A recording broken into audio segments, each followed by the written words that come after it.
Je vais tout de suite recéder la parole à Amel qui a plein de choses à vous dire sur le sujet que vous voyez indiqué derrière moi.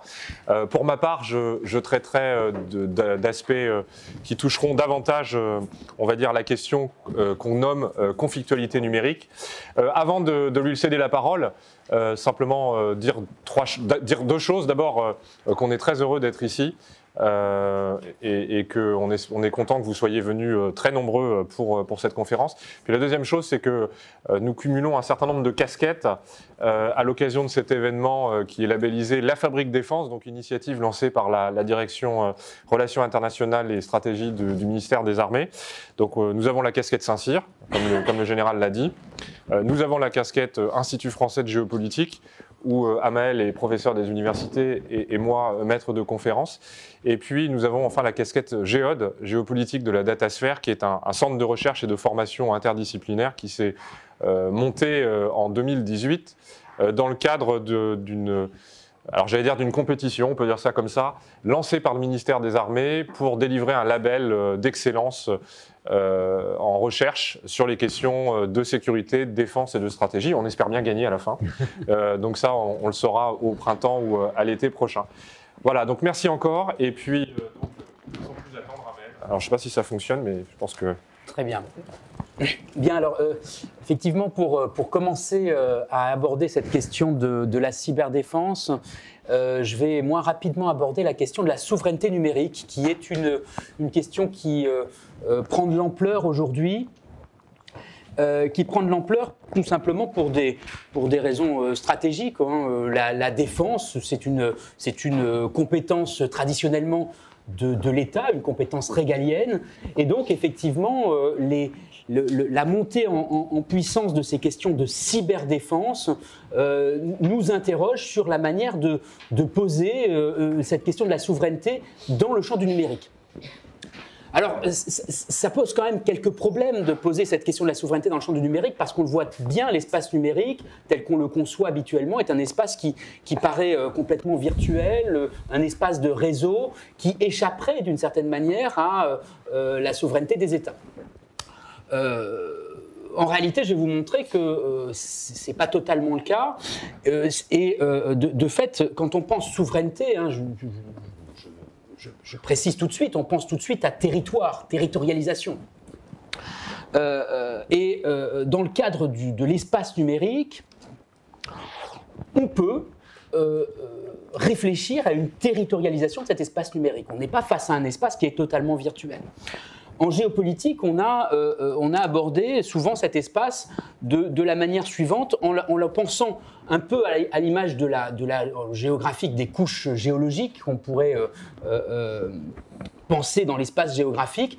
On l'aborde en parlant souvent de 3 couches dans le cyberespace, à savoir qu'il n'y a pas de cyberespace déjà s'il n'y a pas d'infrastructure physique de ce cyberespace. On voit bien que quand on navigue sur Internet, en réalité, la connexion n'est possible que par l'intermédiaire d'un certain nombre d'infrastructures, que ce soit d'abord les ordinateurs que vous avez en face de vous, qui sont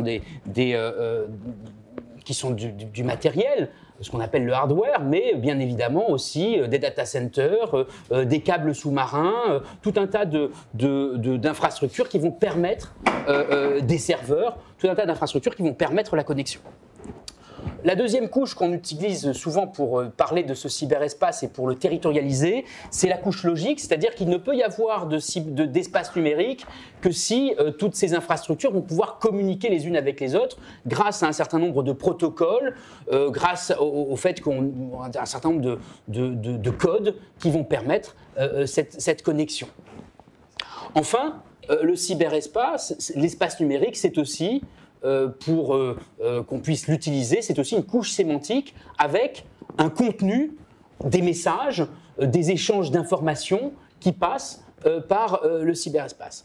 Alors, pourquoi je vous rappelle ces 3 couches, c'est tout simplement que ces 3 couches vont permettre de penser le cyberespace comme un espace territorialisé. la première couche, par exemple, la couche physique, on voit très facilement qu'elle correspond à une localisation sur le terrain. Voilà par exemple une carte qui représente les câbles sous-marins qui vont permettre la connexion intercontinentale dans ce cyberespace. Et on voit très bien, quand on regarde cette carte, déjà un certain nombre de caractéristiques de cette couche physique, à savoir par exemple la centralité de l'espace américain. On retrouve exactement la même chose si on prend une carte des serveurs, les serveurs hôtes ici, donc ce sont les serveurs qui vont concentrer les requêtes pour les redistribuer par la suite dans cet espace numérique. Et on voit bien que dans la géographie des serveurs hôtes, alors cette carte est un peu datée, maintenant elle date de 2010, mais ce qu'elle dit est encore aujourd'hui quelque chose qui est prégnant dans l'espace numérique, à savoir qu'on a une concentration des serveurs hôtes sur le continent américain, éventuellement sur le continent européen. En revanche, on voit très bien qu'un certain nombre de pays, on pense par exemple au continent africain, par exemple, un certain nombre de pays sont dépendants de l'extérieur pour accéder au cyberespace. Donc voilà comment déjà les infrastructures physiques et la géographie de ces infrastructures physiques peut nous informer sur la territorialisation de ce cyberespace. Mais de la même manière, la couche logique peut aussi nous montrer un certain nombre de territoires dans le cyberespace. Par exemple, ici, je vous projette une carte qui avait été réalisée par le chercheur Kevin Limonier, un de nos collègues à Paris 8, qui montre très bien que dans cette couche logique, quand on regarde par exemple les moteurs de recherche les plus utilisés, on se rend compte que le moteur Google va être utilisé globalement sur un espace américain et européen, alors que l'espace russe, par exemple, et russophone, va plutôt utiliser un moteur de recherche russe, Yandex. De la même manière que l'espace chinois utilisera plutôt le moteur de recherche Baidu. Donc voilà comment, par exemple, par l'intermédiaire des moteurs de recherche, mais on a le même constat pour les réseaux sociaux, on voit bien qu'ici, le cyberespace n'est pas simplement un espace virtuel, c'est aussi un espace qui possède une certaine territorialisation. Et de la même manière, du coup, l'espace, la couche sémantique, la couche des contenus, est elle-même territorialisée, puisque, effectivement, si on prend les réseaux sociaux, si on prend les contenus linguistiques sur Internet, on voit très bien apparaître ce type de territorialisation. Voilà, donc ça, c'est un premier, je dirais, une première porte d'entrée qui va nous permettre de comprendre comment s'expriment des pouvoirs sur le cyberespace et comment, aujourd'hui, on voit émerger cette question de la souveraineté numérique qui devient, si vous voulez, une préoccupation centrale des États aujourd'hui. Et cette question de la souveraineté numérique, elle n'arrive pas, je dirais, n'importe quand. Vous avez un événement qui va être un événement clé, un événement date qui va être les révélations de l'affaire Snowden à l'été 2013, qui ont véritablement conforté ce mouvement de souveraineté numérique. Je vous rappelle que Edward Snowden avait révélé le fait que cette territorialisation du cyberespace et la place centrale qu'occupent les États-Unis dans ce dispositif ont permis finalement à la NSA d'avoir accès à un certain nombre d'informations qui transitaient via nos boîtes mail, via les transferts de données. Et donc, les États ont commencé à se poser la question très sérieusement de savoir comment garder des données stratégiques sur leur territoire. On s'est rendu compte, si vous voulez, en 2013, que la localisation des données était un facteur important pour tout simplement des raisons stratégiques et de défense. Et cette question, elle a notamment donné lieu à divers investissements. Je pense en particulier à la Russie qui très tôt avait pris à cœur cette question de la territorialisation des données et qui, depuis 2014, a énormément investi de la construction de data centers. Ici, vous voyez encore une carte de Kevin Limonier qui montre comment en Sibérie, aujourd'hui, la Russie investit énormément sur cette question des data centers, tout simplement parce qu'elle essaye justement de conserver un maximum de données sur son territoire. Et cette construction des data centers fait suite aussi à une loi qui est passée en Russie qui impose à toutes les entreprises qui auraient à traiter des données de citoyens russes de les héberger sur le territoire russe. Donc on a là tout un processus qui amène à une certaine forme de data localisation. Mais on voit bien aussi derrière cette préoccupation de la Russie des préoccupations stratégiques. C'est-à-dire que la construction de data centers en Russie, elle a effectivement une finalité de sécurisation du territoire, de sécurisation des données, mais la Russie investit aussi pour se placer comme une place centrale dans la région, et pour essayer finalement de capter aussi un certain nombre de données régionales. On voit bien comment la Russie se positionne ici comme une certaine forme de carrefour numérique dans la région. Cette question de la territorialisation, je vous ai dit, elle se pose à partir des infrastructures physiques. On pourra évoquer un certain nombre d'autres exemples dans la discussion. Elle se pose aussi au niveau de la couche logique sur la question des flux de données et dans l'espace numérique, il faut savoir que les flux de données passent par des algorithmes qu'on appelle des algorithmes de routage. Donc à chaque fois que vous insérez des données dans l'espace numérique et que vous envoyez des messages, les messages sont envoyés à des serveurs et les serveurs redistribuent le message par l'intermédiaire de ces algorithmes de routage. Alors, le processus technique d'Internet, au départ, est un processus qui se voulait neutre, à savoir que les données que vous envoyez dans le cyberespace, les données que vous envoyez sur Internet, étaient redistribuées grâce à ces algorithmes de routage sur des routes qui étaient tout simplement les routes, a priori, les plus simples et les plus directes, ou les plus, en tout cas, quand je dis directes, ce n'est pas les plus courtes, mais ce seraient les routes les plus rapides pour aller d'un point A à un point B. Alors quand je dis les routes les plus rapides, j'insiste sur ce point, ça ne veut pas dire effectivement la route la plus courte, ça veut dire tout simplement la route la plus efficace d'un point de vue technique, ce qui veut dire que la plupart des messages qu'on envoyait auparavant sur Internet passaient forcément par les infrastructures les plus sûres, celles qui en général étaient hébergées aux États-Unis. Donc, effectivement, ces algorithmes de routage ont permis, je dirais, pendant toute une période, aux États-Unis d'être le carrefour numérique mondial, finalement. Depuis les révélations Snowden, toute une réflexion a été menée, notamment en Europe, et notamment à l'initiative de l'Allemagne, sur la possibilité d'introduire dans ces algorithmes de routage des codes qui permettraient de conserver les données sur un territoire donné. L'Allemagne a été la première, par exemple, à l'automne 2013, à proposer que soit mise en place une forme de routage Schengen, pour que des messages qui partent d'Europe pour arriver en Europe n'aient pas besoin de passer par les États-Unis. Et de la même manière, elle a mis en place sur son territoire, c'était Deutsche Telekom qui avait proposé ça à ses clients, elle a mis en place sur son territoire la possibilité pour ses clients de conserver des messages qui seraient internes au territoire allemand. Il y a aussi aujourd'hui la possibilité que ces messages restent sur le territoire allemand. Donc voilà comment, par des intermédiaires de routage, on voit finalement aussi une forme de territorialisation qui émerge.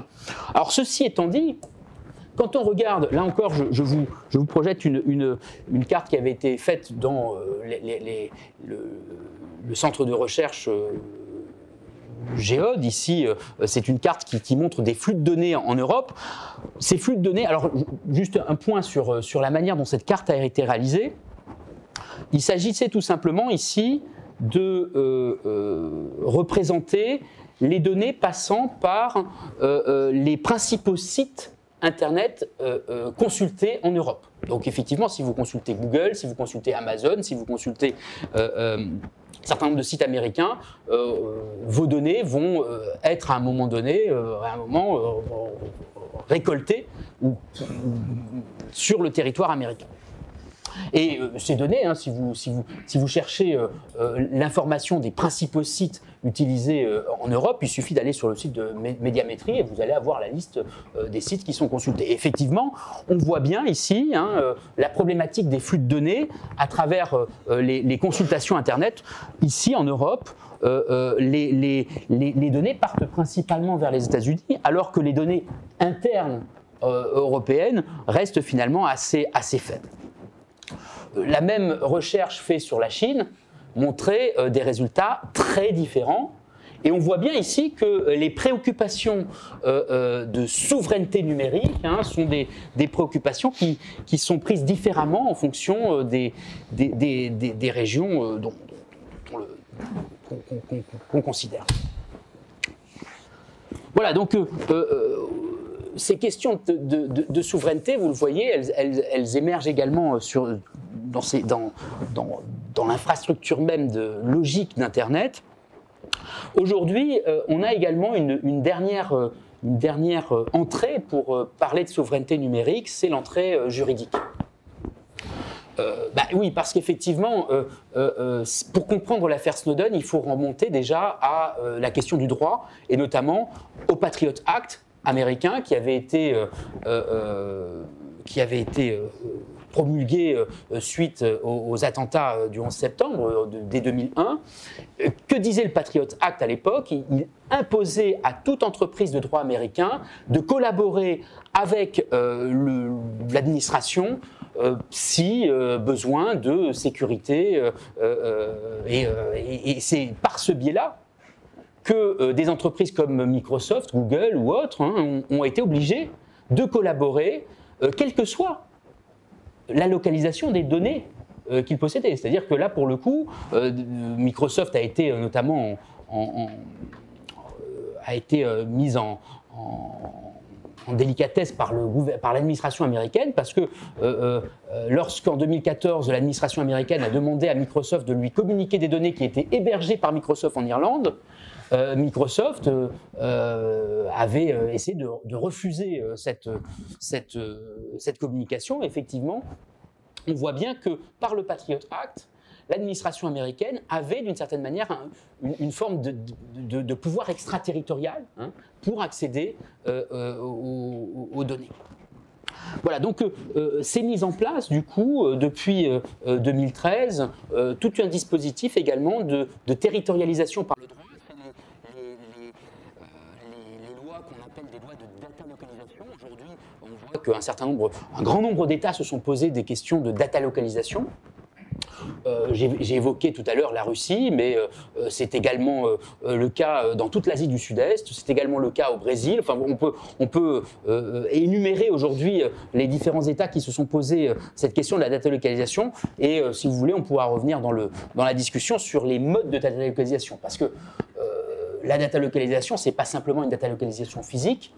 La Russie choisit d'héberger ses données sur son territoire, mais on peut tout à fait imaginer d'autres formes de data localisation. Par exemple, le Brésil lui impose aux entreprises qui utiliseraient des données de citoyens brésiliens, quel que soit le lieu où elles sont hébergées, de se plier à la législation brésilienne. C'est aussi une façon, par le droit, d'essayer d'imposer un certain nombre de règles. Et d'une certaine manière, la RGPD, le règlement général sur la protection des données qui a été formulé par l'Union européenne, est aussi une façon d'essayer de protéger des données sensibles, ici les données privées, les données personnelles des Européens, mais voilà encore une réponse à ce pouvoir extraterritorial des États-Unis, réponse qui là s'est fait par le droit. Alors voilà, ici j'essaye de vous montrer finalement toutes les formes que peuvent prendre la souveraineté numérique, et on voit bien que cette souveraineté elle se décline sur plusieurs niveaux. On n'a pas simplement une souveraineté politique, on a une souveraineté juridique, économique, toutes ces questions-là se posent.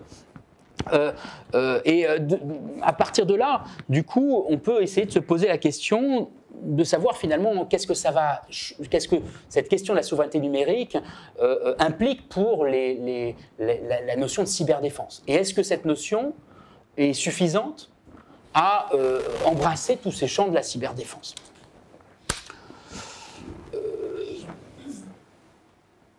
Et pour ce faire, il faut bien comprendre que la menace numérique, elle n'est pas simplement une menace territorialisée. L'une des caractéristiques de la menace numérique, c'est d'être finalement une menace qui va être distribuée de manière très rapide. Je prends l'exemple ici de WannaCry, l'attaque qui avait été lancée, je vous rappelle, en mai 2017, et qui était tout simplement un ransomware, c'est-à-dire c'est une attaque qui, ayant infiltré votre ordinateur, va vous demander pour avoir accès à vos données de payer une rançon sur Internet. Donc ce ransomware, je vous rappelle, en mai 2017, il avait en quelques heures contaminé près de 150 pays. Et il y avait eu évidemment des conséquences économiques considérables. Et il n'avait pas attaqué simplement des sites stratégiques, mais il avait attaqué aussi, enfin des sites stratégiques défense, on va dire, mais il avait aussi attaqué pêle-mêle des sites économiques importants. On a un grand nombre d'entreprises qui ont été touchées. En France, par exemple, Renault, la Deutsche Bahn en Allemagne, Vodafone, Telefonica sont aussi des entreprises. Le ministère de la Défense russe avait été touché, le système national de santé britannique avait été touché, etc., etc. Donc on voit bien ici l'une des caractéristiques de la menace cybernétique qui est d'être une menace qui est à la fois asymétrique, on ne sait pas qui nous attaque et on a ici des acteurs qui sont principalement, en l'occurrence pour le cas de WannaCry, c'était des acteurs a priori non étatiques, même si le lien avec des États peut être subodoré. Cette attaque avait été attribuée à un groupe qui s'appelle le groupe Lazarus, qui était un groupe nord-coréen. Y a-t-il des liens avec un État nord-coréen ou autre d'ailleurs? Là, pour le coup, on est dans de la supputation. Voilà. Et puis, donc, on a une attaque qui est effectivement non territorialisée. Donc, on voit bien que sur les questions de cyberdéfense, la notion simplement de territoire semble être assez insuffisante à traiter ces questions. Un autre exemple, et je terminerai là, c'était en janvier 2018, le cas de l'application Strava. Vous savez que l'application Strava, c'est une application ludique qui permet tout simplement de mesurer ses compétences physiques quand on court ou autre. Donc c'est une application sportive, mais qui va récolter tout un tas de données géolocalisées et qui avait permis à un étudiant de révéler que les informations géolocalisées qui étaient collectées par l'application permettaient de localiser un certain nombre de sites stratégiques, tout simplement parce que les soldats, sur des bases de défense, avaient laissé en libre accès ces données. Donc on voit bien ici que les questions de cyberdéfense, elles doivent être posées finalement de manière globale. Elles ne peuvent pas être posées simplement sur des critères qui seraient strictement politiques et territorialisés. Et c'est ce que semblent indiquer les nouvelles doctrines aujourd'hui qui parlent de cyberdéfense. J'en évoquerai juste une ici, qui était la doctrine du département de sécurité intérieure américain, qui est parue le 15 mai 2018. Alors, je passe sur l'intégralité du texte que vous avez ici, mais juste effectivement les passages que je souligne en rouge, qui montrent d'abord la prise en compte des acteurs non étatiques dans les doctrines aujourd'hui de défense et de sécurité, et la prise en compte aussi du fait que les activités cybernétiques sont des activités dans lesquelles les acteurs finalement malveillants sont brouillés. Et je conclurai du coup par cette doctrine finalement pour insister sur le fait qu'on ne peut pas penser la cybersécurité aujourd'hui et la cyberdéfense sans la penser de manière globale, en essayant finalement d'intégrer à la fois des données économiques, politiques, voire quelquefois des données individuelles. Le niveau individuel est un niveau qui, vous l'avez vu, peut-être peut devenir une faille. Et en ce sens, la réflexion stratégique sur ces questions-là doit se faire nécessairement de manière à la fois transdisciplinaire et multiscalaire. Voilà. Donc je conclue là-dessus, on pourra aller plus loin dans le débat. J'ai déjà beaucoup parlé. Très bien, je vais poursuivre exactement. Donc on va garder cette slide parce que vous voyez que ce que dit le Department of Homeland Security en mai 2018, c'est une prise de conscience récente d'un point de vue politique, d'une réalité qui est celle de ce qu'on va appeler la conflictualité numérique. Je vais expliquer brièvement pourquoi ce terme un peu barbare, qu'on va préférer à celui de cyberguerre, qui est problématique à la fois d'un point de vue juridique, la guerre a un statut juridique particulier, et qui est problématique aussi d'un point de vue politique. En réalité, ici, vous avez deux problèmes. Vous avez un problème stratégique et politique qui est contre qui je me défends, contre quoi je me défends et par quels moyens je me défends. Et ce problème politique doit être absolument mis en perspective avec un problème analytique, en fait, qui est celui des catégories qu'on utilise traditionnellement pour penser la paix, la guerre, la menace et la sécurité. Et le problème, c'est que ces deux dimensions, politique et stratégique, ce questionnement politique et stratégique d'une part et ce questionnement analytique de l'autre, en fait, se renforcent et nécessitent de clarifier les choses. Pourquoi conflictualité numérique ou éventuellement conflictualité cyber ou éventuellement pour certains, notamment aux États-Unis, on fait la distinction entre cyber conflict, qui est pour nous conflictualité numérique, et puis opération cyber ou opération numérique. En réalité, ici, il s'agit de prendre acte de quoi ? Il s'agit de prendre acte qu'on est face à à un phénomène qui est multidimensionnel et qu'il est extrêmement difficile de quantifier dans sa nature, dans ses effets tactiques et dans ses effets stratégiques. Par exemple, a-t-on affaire à des opérations militaires ? Encore faudrait-il savoir ce que c'est qu'une opération militaire. Est-ce que c'est une opération militaire au titre du statut de ceux qui la mènent ? Et on voit par exemple, ça fait 15 ans que les Américains utilisent des opérations dans lesquelles vous allez avoir des gens de la NSA, mais aussi des gens de ce qui est aujourd'hui le Cyber Command, pour mener des opérations contre Al-Qaïda en Irak ou aujourd'hui l'organisation État islamique.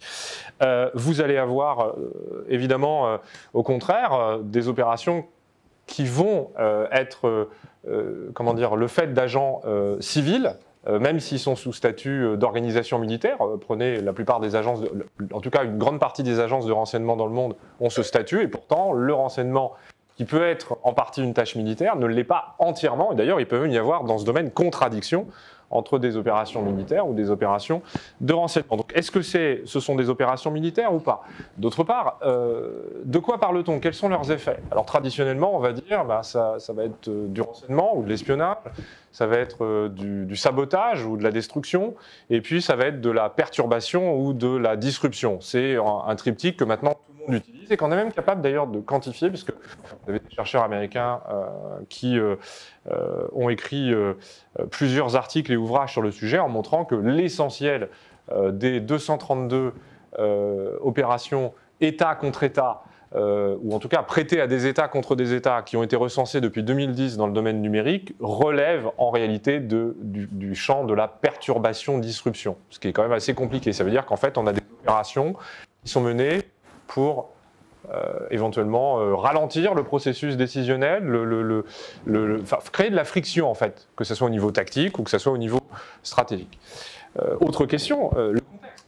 Vous pouvez avoir des opérations numériques, ou en tout cas qui utilisent le domaine et l'espace numérique dans le cadre de conflits armés, qu'ils soient reconnus ou pas. On pense bien entendu à l'invasion russe de la Géorgie en 2008, ou éventuellement aux opérations qui sont menées, alors j'ai cité déjà les Américains tout à l'heure contre les organisations djihadistes, mais bien sûr aussi, n'oubliez pas les éléments publics de la doctrine de lutte informatique offensive qui ont été révélés par le ministère des Armées en janvier 2019, en réalité ne fait que clarifier des choses qu'on sait être le cas depuis 2014-2015, c'est-à-dire qu'on utilise dans le cadre des opérations militaires en théâtre d'opérations extérieures, bien entendu, des opérations numériques en soutien à ces opérations. Mais alors là, la grande question, c'est est-ce qu'on est juste face à de la guerre électronique, mais qui serait de la guerre cyber-électronique parce que se rajouterait un niveau supplémentaire? En fait, toutes ces questions sont extrêmement importantes, mais ne font que brouiller en réalité notre compréhension. Et je trouve que le département de la sécurité intérieure, sur l'extrait que vous montre Amael, est en fait beaucoup plus lucide sur deux réalités sur lesquelles je vais conclure sur mon premier point. Qu'est-ce qu'on peut dire de ce que j'appelle conflictualité numérique? D'abord, cette conflictualité numérique, la plupart du temps, c'est-à-dire en réalité dans 99,9% des cas, n'a pas lieu en temps de guerre. N'a pas lieu en temps de guerre, et en tant que tel ne peut pas être qualifié de guerre ou de cyberguerre. Ça, c'est la première chose qui est extrêmement importante à prendre en compte. Et je pense que d'ailleurs, à l'avenir, l'utilisation des opérations numériques en appui pour démultiplier les effets d'une opération militaire, c'est quelque chose qui ne posera pas de problème en réalité. Non, mais sauf que ça, ce n'est que 0,01% des cas. Deuxième réalité beaucoup plus importante, la conflictualité numérique ne dépasse jamais le seuil qui est fixé juridiquement, mais qui a aussi une vraie signification politique et sociale dans la société internationale depuis le début du XXe siècle, le seuil du recours à la force armée. Et c'est le problème, parce que ça pose des questions qui sont d'ordre politique, qui sont d'ordre juridique, qui sont d'ordre des dispositifs pour s'en prémunir, pour dissuader, par exemple, comment est-ce que vous dissuadez? Quelles attaques vous prenez en compte? Le département de la sécurité intérieure prend en compte en mai 2018 le fait qu'en réalité les États-Unis, du point de vue dans la perspective américaine, sont en fait victimes de toute une série d'attaques qui, prises isolément, sont des petits coups d'épingle, si vous voulez, mais qui, prises dans leur ensemble, ont des effets cumulatifs, systémiques, qui atteignent la stabilité stratégique des États-Unis, c'est-à-dire la position que les États-Unis estiment devoir avoir par rapport à leurs rivaux et leurs compétiteurs, mettent éventuellement en péril les infrastructures dites critiques, qui ont été définies depuis 2013 par le département de la sécurité intérieure et la Maison-Blanche. Et donc, la question, c'est comment vous répondez à des attaques qui individuellement ne font rien, mais qui, prises dans l'ensemble, sont considérés comme des menaces majeures. Donc ça pose un problème juridique, par exemple, lorsqu'en 2013 on a demandé, les gouvernements de l'OTAN ont demandé à des juristes de travailler sur une doctrine reliant le droit international, on va dire, et la conflictualité numérique. Ils ont produit un manuel qu'on appelle le manuel de Tallinn, qui est le manuel du droit international applicable au cyberespace, mais en réalité, en l'occurrence en 2013, c'est une version qui concerne le droit des conflits armés, c'est-à-dire qui concerne une situation juridique et politique particulière, qui est l'état de guerre, tout simplement. Résultat, ils ont dû en 2017 revoir leur copie, dans ce qu'on appelle le manuel de Tallinn 2.0. Ils ont rédigé plutôt un manuel qui va traiter de l'applicabilité, ou en tout cas de l'application possible, ou en tout cas de l'applicabilité du droit international dans le cyberespace en général. Voilà. Donc on a déjà une problématique juridique qui est, par exemple, est-ce que la légitime défense sera admise si un État, un gouvernement estime qu'il est victime d'une attaque qui, de son point de vue, est une attaque contre ses intérêts vitaux ou critiques, et qu'il décide de riposter par une attaque numérique ou une attaque d'un autre ordre, ou une contre-mesure sous la forme de sanctions, ou peu importe, est-ce que ce sera reconnu par les autres comme étant de la légitime défense? Rien n'est moins sûr. Ça pose évidemment des problèmes de dispositifs militaires, ou en tout cas des dispositifs de sécurité, parce que comment est-ce que vous vous opposez à une menace qui peut en réalité survenir n'importe quand? La nouvelle doctrine du Cyber Command américain, qui elle a été rédigée au même moment que ce que vous voyez ici, mais qui a acquis, grâce à la stratégie du département de la Défense en septembre de la même année, en 2018, un statut quasi d'orthodoxie, explique qu'en réalité, la conflictualité numérique, c'est une situation d'engagement persistant, c'est-à-dire d'engagement en permanence et d'engagement dans lequel il faut persévérer, et elle en déduit la nécessité de l'action préemptive ou préventive, c'est-à-dire l'action d'aller attaquer, de s'en prendre à la source, aux menaces qui viendraient attaquer les États-Unis. Donc vous voyez, toute une série de problèmes qui découlent de ce phénomène particulier, la conflictualité numérique, Ça va m'amener à ma troisième et dernière partie, qui est que quelles sont les évolutions qu'on observe dans la dernière décennie, notamment ces 5 dernières années, et quels impacts sur la sécurité, mais cette fois-ci pour tout le monde. Donc il faut bien comprendre que finalement nous sommes ici en terra incognita. Y a-t-il besoin d'un nouveau droit international? Le consensus aujourd'hui est non. La vraie question, c'est comment est-ce qu'il faut mettre d'accord les acteurs des relations internationales. Alors là, la question, ça va être lesquels? Est-ce que ce sont simplement les grandes puissances? Est-ce que ce sont les gouvernements de tous les États du monde? Est-ce que, vous voyez, est-ce que ça doit être, par exemple, un code de conduite à l'ONU? Est-ce que ça doit inclure les acteurs non étatiques, qui peuvent être des acteurs non étatiques du type, évidemment, qui sont de différents types d'ailleurs, hein, qui peuvent être des groupes de hackers qui peuvent avoir des liens avec des États, mais on ne sait pas trop lesquels. Ça peut être bien sûr des organisations combattantes irrégulières, hein, comme l'organisation État islamique, mais ça peut être aussi des entreprises qui sont en contrat avec des ministères de sécurité, hein, voilà, donc pour faire de l'espionnage ou pour faire du hackback, hein, c'est-à-dire de la légitime défense. Je ne sais pas si elle est légitime, mais de l'autodéfense. Donc, vous voyez, aujourd'hui, tout le monde est d'accord pour dire qu'il faudra le droit international n'est pas à refaire. Mais la vraie question, c'est que justement, pourquoi est-ce qu'on n'arrive pas aujourd'hui à réguler, à aboutir à un consensus? Alors, je dirais la chose suivante. En 2013 et en 2015, le groupe des experts gouvernementaux de l'ONU, qui réunissait des experts d'une quinzaine puis d'une vingtaine de gouvernements, ont, par consensus, je précise que ça inclut tous les usual suspects de cette histoire, c'est-à-dire aussi bien les Américains que les Russes et que les Chinois, hein, et que bien entendu les Français. Le consensus en 2013 et en 2015 a consisté à dire que, bien évidemment, que le droit international s'appliquait dans le cyberespace, que bien évidemment, il fallait préserver les intérêts critiques et vitaux de chacun des États, que bien évidemment, les États devaient avoir un comportement responsable dans le cyberespace en se restreignant. Mais entre-temps, vous avez eu WannaCry, entre-temps, vous avez eu NotPetya. Vous voyez, le niveau de perturbation, voire même de destruction que peuvent causer les opérations numériques ne cesse d'augmenter. Le coût des opérations numériques, c'est-à-dire de leurs effets, que ce soit un coût financier ou un coût humain, actuel ou potentiel, ne cesse de croître. Et la menace, c'est-à-dire en termes de risque que ça puisse produire des effets majeurs, catastrophiques, systémiques sur l'ensemble des activités humaines des pays développés, si ce n'est des autres, ne cesse de croître.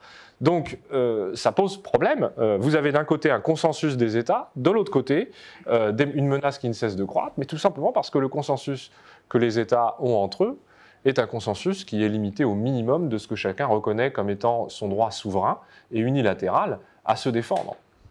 C'est-à-dire, nous sommes un petit peu, je vais faire une analogie historique, nous sommes un petit peu à l'orée de l'ouverture de la conférence navale de Washington en 1922 ou à celle de la conférence mondiale sur le désarmement à la Société des Nations en 1925, c'est-à-dire à une époque où les États ont bien compris qu'il y a une menace majeure, qu'ils en sont en grande partie responsables, si vous voulez, mais que la question qui va se poser, c'est comment concilier leurs intérêts nationaux d'une part, qui sont vus comme de plus en plus sur un mode unilatéral, certains diraient égoïste, et de l'autre côté, le fait que la conflictualité numérique n'est justement pas une conflictualité qu'on peut limiter sur un champ de bataille ou qu'on pourrait interdire en limitant le type d'armement qu'on peut utiliser ou en limitant le type d'opérations qui peuvent être menées. Alors je vais conclure en disant la chose suivante, c'est que l'évolution des 5 dernières années, c'est un renforcement des stratégies des principales puissances du monde, un renforcement des stratégies qui visent pas seulement à se protéger, mais à être capable de causer des dommages relativement importants aux autres pour au mieux les dissuader de les attaquer et au mieux et au pire être capable de mener des actions préventives. Or, il faut bien reconnaître que tout cela se fait sur le fond d'une tendance géopolitique beaucoup plus globale qu'on appelle le retour à la compétition entre les grandes puissances, qui est aujourd'hui quelque chose qui est admis par les grandes puissances elles-mêmes. Donc c'est devenu une prophétie autoréalisatrice où, en gros, les États-Unis d'un côté, la Russie de l'autre et la Chine encore de l'autre, se considèrent, ou en tout cas, selon des logiques que je n'ai pas le temps d'expliquer, comme des rivaux. Le problème, c'est qu'entre une logique de compétition et une logique de confrontation, la frontière est mince, puisqu'on est dans des phénomènes qu'on connaît de dilemme de sécurité, c'est-à-dire dans lequel la compétition alimente la méfiance, alimente l'inimitié, et celle-ci se transformant en confrontation, voire en guerre. Dans ce contexte-là, évidemment, la question que pose la conflictualité numérique, c'est encore celle-ci. Est-ce qu'il est possible de réconcilier les impératifs de la sécurité nationale pour chacune des grandes puissances ou pour chacun des États, et un impératif qui est non moins important, qui est celui de la sécurité collective.